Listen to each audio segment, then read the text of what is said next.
Yes, I did.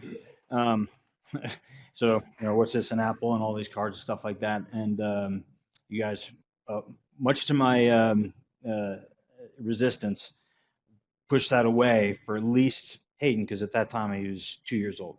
So he wasn't necessarily going to respond, or that wasn't going to be particularly helpful. In fact, what it was going to do, and I'm amazed that you got 40 hours of quality work out of him. In our case, would have Worked exhausted that him. way.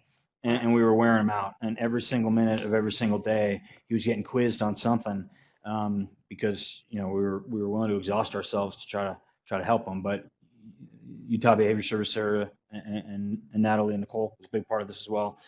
Coached us away from that.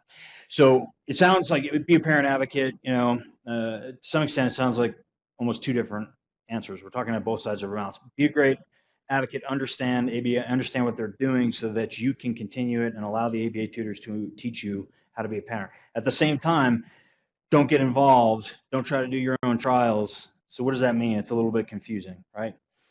For me, what it meant was let the ABA therapist do their thing without interrupting, because you're actually reinforcing the kid.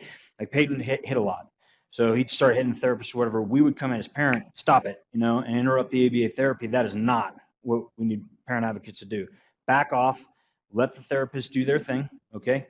Let them handle it, because by approaching the kid in that scenario, you're actually reinforcing the bad behavior. That's exactly what the kiddo wanted. We needed to be taught that. We needed to be taught how not to exhaust our kid, but at the same time, get creative.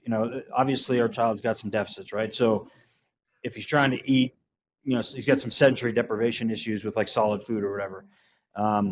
Normal parent would probably start getting frustrated after the kid stops eating, and that's certainly natural. But being a good parent, allowing the ABA tutor to teach us, allowed us to do, was just patience. Maybe try a different way. Let's try, instead of like the spoons of motorboat, you're doing, that kind of thing. Figure out a different way to induce them. No, let's try. Hey, you can watch the DVD player for a few minutes if you eat. That's the type of stuff that the ABA tutors taught us, and BCBA has taught us to do.